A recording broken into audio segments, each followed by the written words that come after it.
Assalamualaikum warahmatullahi wabarakatuh. Saya Mutia Zuleka Batubara dari kelas MJ 303, mata kuliah Manajemen Operasional 1, dengan dosen pengampu Ibu Pustika Ayuning Puri, SE MSIM. Hari ini saya akan mempresentasikan jawaban UAS dari tugas saya sebelumnya pada mata kuliah ICT Literasi.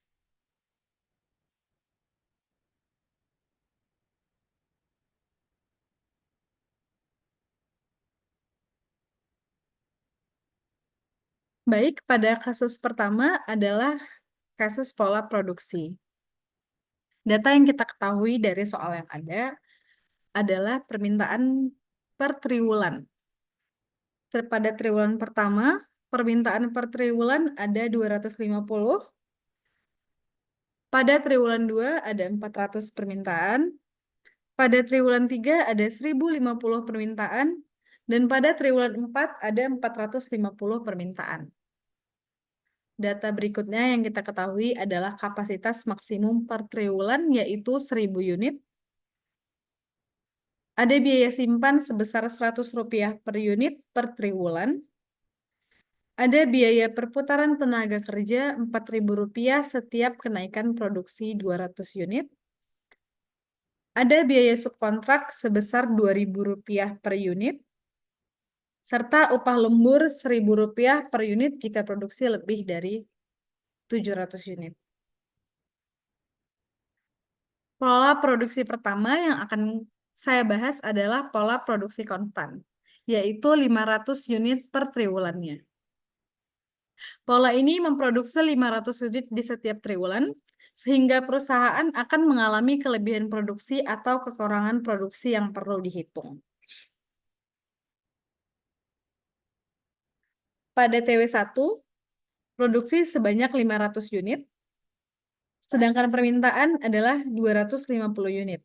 Maka ada kelebihan produksi sebesar 250 unit yang membutuhkan biaya simpan sebesar 25.000 yang didapat dari 250 unit dikali Rp100.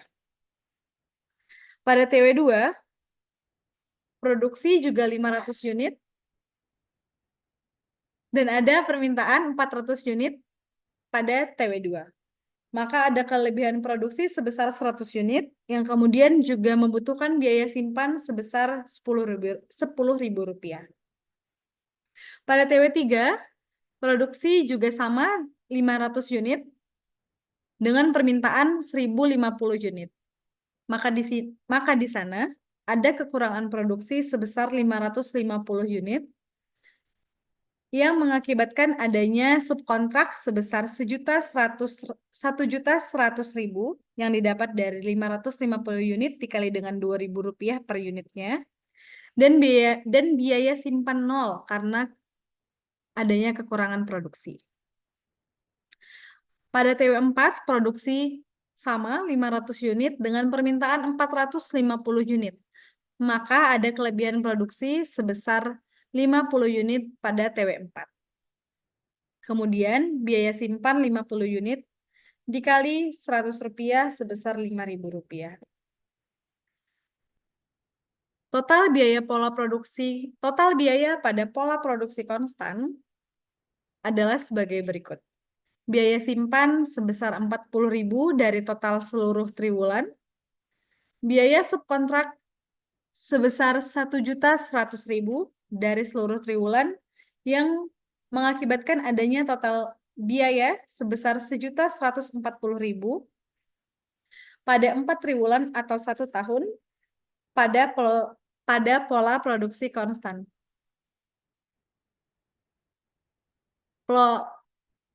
Pola produksi selanjutnya adalah pola produksi bergelombang atau mengikuti pola jualan. Data yang diketahui sama dengan pola produksi yang pertama, yaitu pada triwulan 1 sebesar 250 permintaan per triwulan, pada triwulan 2 sebesar 400 permintaan per triwulan, pada triwulan 3 sebesar 1.050 permintaan per triwulan, dan pada triwulan 4 sebesar 400 permintaan per triwulan. Pada triwulan 1, maaf saya izin menggeser sebentar. Pada triwulan 1, produksi sebesar 250 unit untuk permintaan 250 unit. Kemudian biaya simpan adalah 0. Maaf. Adalah 0 karena produksi sesuai permintaan. Pada triwulan 2, produksi sebanyak 400 unit, permintaan sebanyak 400 unit. Kemudian biaya simpan juga 0 karena produksi sesuai permintaan. Pada triwulan 3, produksi sebesar 1050 unit, permintaan juga 1050 unit.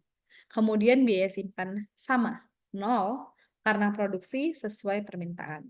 Begitu pula pada triwulan 4, produksi sebesar 450 unit untuk permintaan 450 unit yang mengakibatkan biaya simpan adalah 0 karena produksi sesuai dengan permintaan. Maka total biaya pada pola produksi bergelombang adalah 0. Biaya simpan 0, tidak ada kelebihan stok atau kekurangan.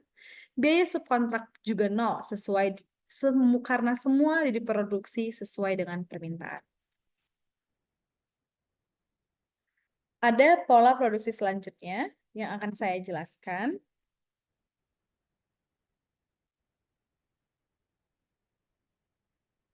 Yaitu pola produksi moderat atau 450 unit pada triwulan 1 dan 2 dan 850 unit pada triwulan 3 dan 4. Pada triwulan 1, produksi sebanyak 450 unit dengan permintaan 250 unit. Maka ada kelebihan produksi sebanyak 200 unit. Kemudian biaya simpan sebesar Rp20.000.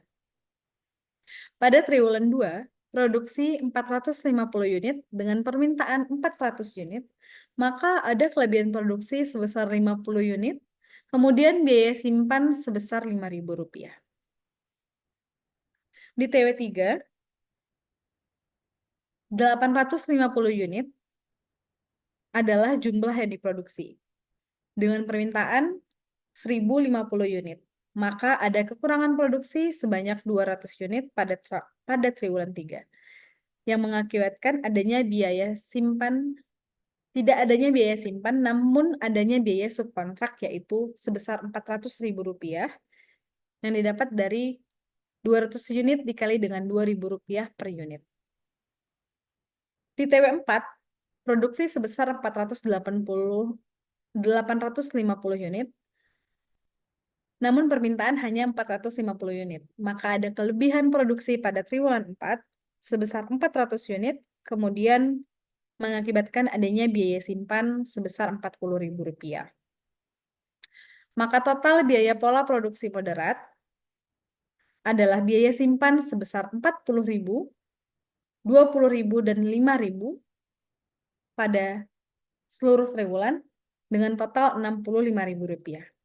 Dan biaya subkontrak sebesar Rp400.000 yang berarti pada pola produksi moderat mengakibatkan adanya total biaya sebesar Rp465.000. Di sini dapat kita simpulkan dari hasil analisis pilihan pola produksi kita, pola produksi konstan membutuhkan total biaya Rp1.140.000. Pola produksi bergelombang membutuhkan total biaya 0, yang kami anggap terbaik saat ini. Dan pola produksi moderat membutuhkan total biaya Rp465.000. Kesimpulannya, berdasarkan analisis biaya yang sudah dilakukan, pola produksi bergelombang adalah pilihan yang paling optimal karena total biayanya adalah Rp0, yang berarti perusahaan tidak perlu mengeluarkan biaya simpan, subkontrak, atau lembur. Pola ini juga lebih efisien dibandingkan pola produksi konstan atau moderat. Kemudian pada kasus 2, yaitu pada kasus manajemen proyek, kami diminta untuk menggambar jaringan proyek seperti yang sudah kami tampilkan di dalam PowerPoint ini. Lalu kami diminta untuk menghitung slack time-nya dan menunjukkan jalur kritis pada proyek ini. Sebelumnya, secara pengertian, saya ingin menjelaskan sedikit slack time itu apa. Slack time adalah waktu yang dapat ditunda pada suatu kegiatan tanpa mempengaruhi waktu penyelesaian total proyek. Untuk menghitung slack time, kita harus menghitung early start, early finish, late start, and late finish untuk setiap kegiatan. Ada beberapa langkah yang harus dilakukan. Di antaranya adalah menghitung early start dan early finish. Early start secara definisi adalah waktu paling awal kegiatan bisa dimulai, sedangkan early finish adalah waktu paling awal kegiatan selesai. Early finish adalah early start ditambah dengan durasi. Kemudian, menghitung late start dan late finish. Late start adalah waktu paling akhir kegiatan bisa dimulai, dan late finish adalah waktu paling akhir kegiatan bisa selesai, tanpa menghambat jadwal. Late start sama dengan late finish dikurangin dengan durasi. Lalu menghitung slack time adalah selisih antara late start dan early start atau late finish dan early finish. Perhitungannya adalah sebagai berikut. Kegiatan A, early start adalah 0, early finish adalah 6, total 6 jam. Kegiatan B, early start adalah 0, early finish adalah 7, total 7 jam. Kegiatan C, early start adalah 6, early finish adalah 11.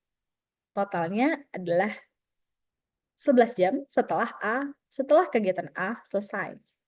Kegiatan D, early start adalah 11, early finish adalah 17. Dari C yang selesai di jam 11, yaitu 6 jam, dan early start adalah 7. Early finish adalah 13. Dari B yang selesai di jam 7, total 6 jam. Kegiatan E, early start 7, early finish 12, didapat dari kegiatan B yang selesai di jam 7, 5 jam.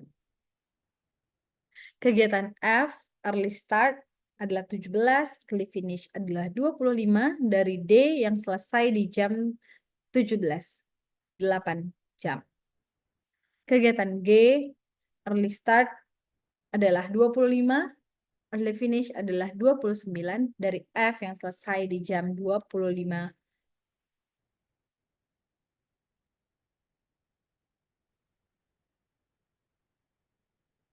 4 jam. Kemudian kami diminta menghitung slack time dan menunjukkan jalur kritis pada proyek ini. Kemudian kita menentukan jalur kritis. Jalur kritis adalah jalur dengan durasi terpanjang yang menentukan waktu penyelesaian total proyek. Jalur ini tidak memiliki slack time, jadi slack time untuk semua kegiatan di jalur kritis adalah 0, berdasarkan analisis jaringan dan perhitungan waktu. Jalur kritis proyek ini adalah A menuju C, kemudian D ke F, dan ke G. Karena jalur ini membutuhkan total waktu yaitu 29 jam. Sekian presentasi dari saya mengenai tugas yang sebelumnya sudah saya selesaikan dan kumpulkan. Saya Mutia Zulika Batubara, pamit.